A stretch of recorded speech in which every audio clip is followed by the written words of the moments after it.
प्रधान जी जी। आपके गांव का एक डॉक्टर मिला था। अरे उत्तम मोहना झोला छाप डॉक्टर साहब। हाँ, उसकी जानकारी बहुत अच्छी है। हटो देखने दो।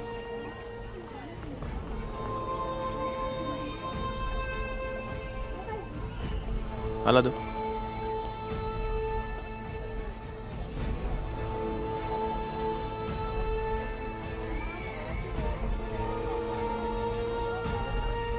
इंजेक्शन दो।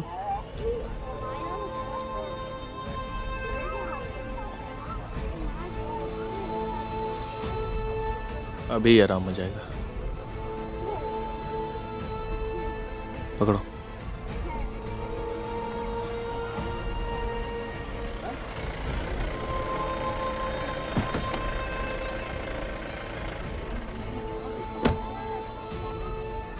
ये रुको, मुझे देखने दो। क्या हुआ इनको? ये हार्ट अटैक का सिम्टम्स था। मैंने अभी इंजेक्शन लगाया, इनको ठीक हो जाएंगे। कौन सा इंजेक्शन लगाया? इंजेक्शन मैंने इनको लगाया है नाइट्रोग्लिसरीन। तुम डॉक्टर हो? नहीं सर, मैं प्रैक्टिशनर मोहन हूँ। तुम्हें डर नहीं लगता ये सब करने में? नहीं सर, डर किस बात का। 5 चीज़ हमेशा सर साथ में रखता हूँ: बेटनोसॉल, टेक्सोना, एट्रोपिन, फिनाइलगन और एविल। सर डरने की क्या बात है इसमें? और उसके बाद भी कुछ हो जाए तो? सर उसके बाद हो जाए तो MBBS भी कुछ नहीं कर सकता। हम क्या कर सकते हैं? अभी ये ठीक हो जाएंगी, ठीक है? आप लोग चिंता मत करिए। आओ चल। डॉक्टर साहब। लेकिन इस तरह से इलाज नहीं कर सकता। अरे सर ओके छोड़ दा, एक नंबर का फ्रॉड है झोला छापा। हम तो यही कहते हैं क्यों करे दुकान में ताला लगवा दी। अच्छा हाँ, ठीक एकदम है। ताला लगवा दी। मैं जांच करवाता हूँ। जी जी जी। सर हर गांव में एक अस्पताल खुलवा दीजिए। ये कैसे संभव है? ब्लॉक लेवल पर तो है ना? सर वो संभव नहीं है तो ये जो संभव है इस पे ताला मत लगवाइए ना फिर। लेकिन ये पॉसिबल नहीं है, गैर कानूनी है ये। हाँ हाँ सर, इंसान के जान से बड़ा कोई कानून नहीं होता है ना। ओए, बड़का चीफ मिनिस्टर बना था सराउ तू। चल भाग ऐसे, भाग। मार चार झपड़ पे। अरे सरी सब पिएला है। आई आई आई आई आई। चली चली। पापा कहाँ भल रहे? सारे कहाँ गए सब? गायब हो गए का रे? ओ अब समझ में आयला। ये सारे खारे समोसा और जलेबी पेले आए रहने ना। चिंता मत कर बेटा, इनके तो सारे आतरी से हम बहरी आई। 25 परेशान के निकारा बन के पेट से हम। चिंता मत कर बेटा।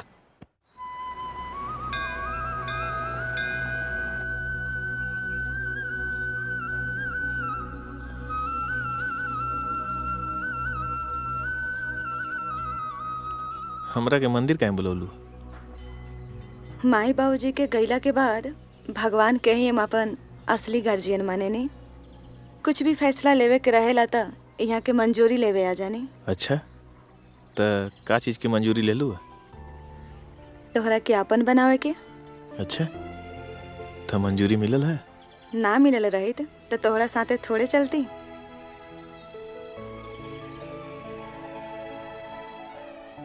अब मोहन एगो बात पूछी? हाँ पूछा। अरबी चाची से आखिर तोहरा रिश्ता का बा? अरबी चाची से रिश्ता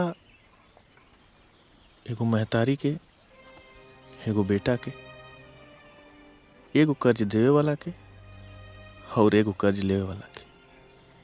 मतलब? हमरे घरे प्रधान जी अपना माता जी के लेके आइल ना इलाज खातिर। वो कुछ बोलत ना रहनी। हम उनके माता जी के मिर्ची खिया देनी। माता जी इतना जोर से बोलनी कि आवाज़ तो आई, लेकिन फिर वो कभी होश में ना आई और प्रधान जी के माता जी के स्वर्गवास हो गई। ये बात से गुस्सा होकर बाबूजी हमके घर से निकाल देना। बाबूजी हमके ये कसम दे के घर से भगा देलन कि हम उनके जीते जी हम उनके अपन मुंह ना दिखाई। ओकरा बाद हम अरबी चाची के यहाँ ही रहे लगनी। अरबी चाची के यहाँ खाल पियल रहल और यही बीच में बाबूजी के स्वर्गवास हो गई। ओकरा बाद माई हमके घरे तक लेके गई, लेकिन अरबी चाची के जवन हमरा ऊपर कर्ज रहे वो वैसे ही रह गई। वही कर्ज के चुकावे के हम कोशिश करत रहनी अभी तक।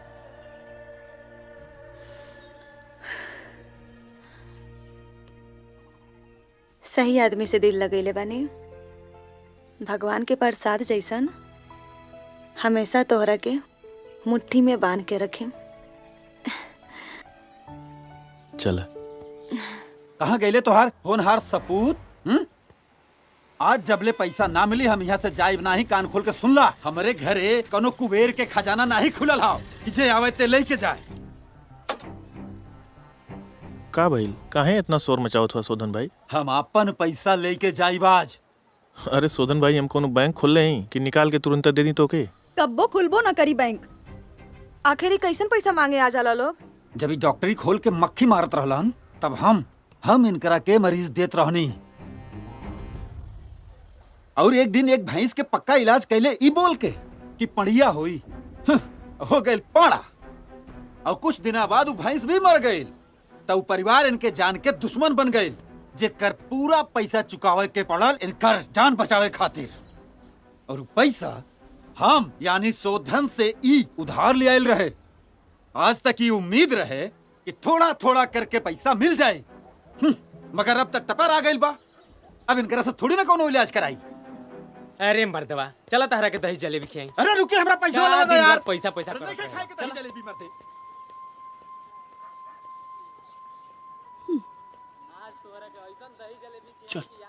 आवा बेटी।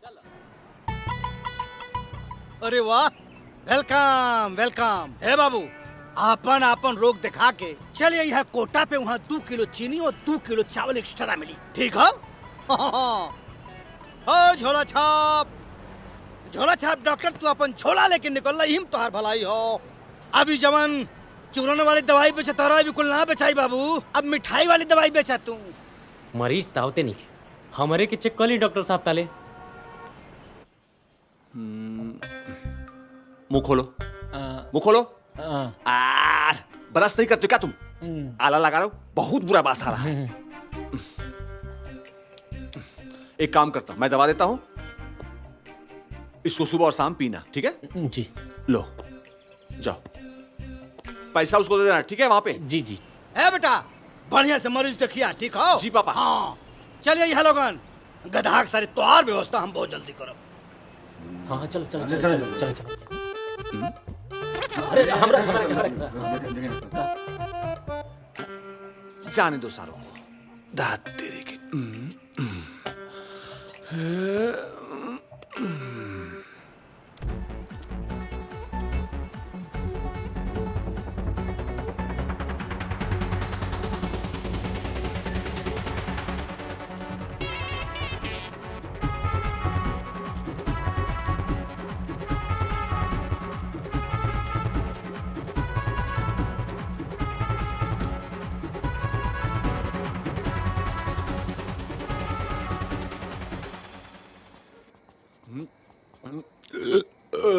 का बेटा?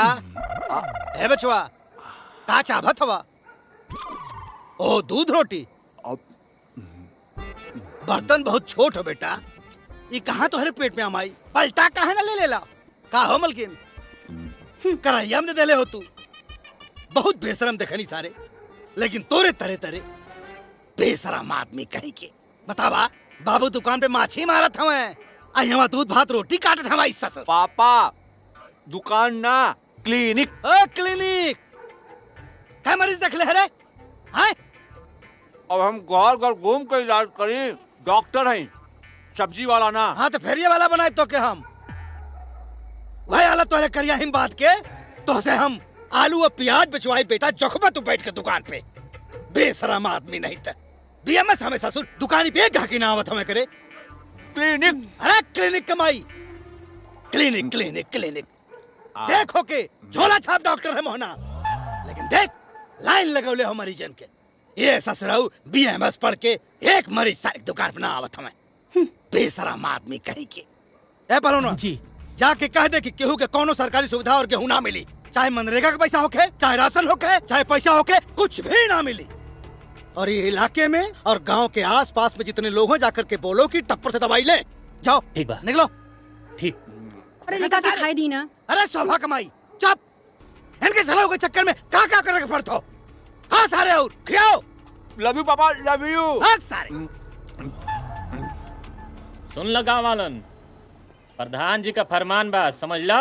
हाँ, कि अगर सरकारी योजना का लाभ चाहिए तो सब लोग टप्पर बाबू का जो क्लिनिक खुलल बा वही में इलाज कराई, मोहनवा के यहाँ नहीं, समझे। हाँ, ना तो दूसरो इलाज बा हमारी के यहाँ, फिर नीक से समझाई चाचा। हाँ, का देख रहे हो हमारी तरफ टुकुर टुकुर।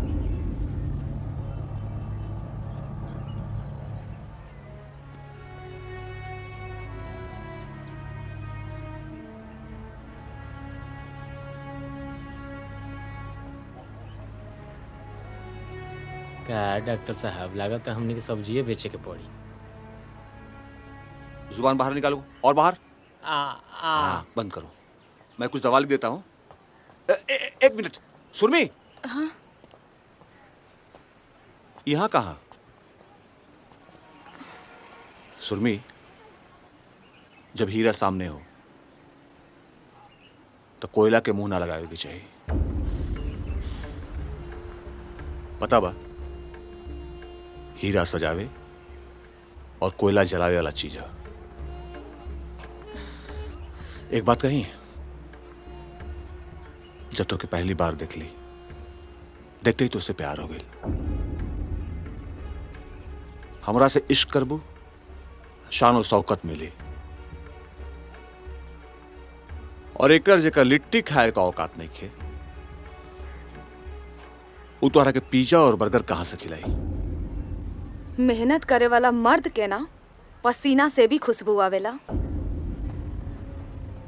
वरना बाप के दियल सेंट से कपड़ा तो महक सकता, लेकिन किरदार ना। ए, जज्बात में आके इंसान के अपन औकात ना भूले के चाहिए। औरत के औकात दिखावे वाला प्यार के बाद कैसे कर देहलस, इहे सोचत रहनी है। अच्छा भाई कि तू अपन औकात दिखा देला। जाए दसुर में इनकर इतने औकात है। ए, अपन औकात देख, हमारा औकात की बात मत कर। तोर औकात बताई तो रोड पे आ जीबे। चुप रह, औकात की बात मत कर, फिर कहता ए, टप्पर अरे बाबू, चल। प्रधान जी को केस भेजले बना, जल्दी चली, इमरजेंसी केस बा। थोड़ा सा तो हम बाद में बात करब। हम तो के बताई बाद में। गप्पू, बीएमएस साहब के कुछ इलाज करे के पड़ी।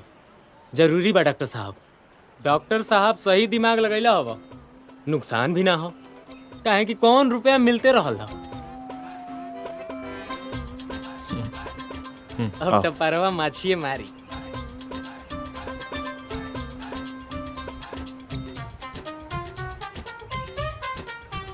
डॉक्टर मोहन के यहाँ 1 रुपया मिलाज होता।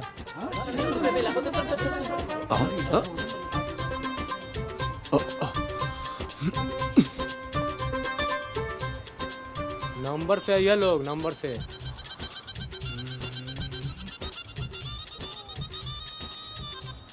₹1 फीस और 1 बीमारी पे 1 बीमारी फ्री इलाज।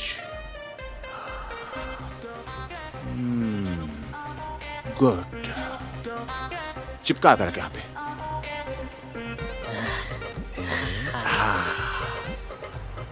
Very good. इहा टप्पन सिंह का दिमाग। डॉक्टर टप्पन क्या फ्री में इलाज हो रहा बा? अरे भाई लोग, चल चल चल चल। अरे ये टपरवा तो हमनियों से जो गाड़ी निकला। आप समझिए,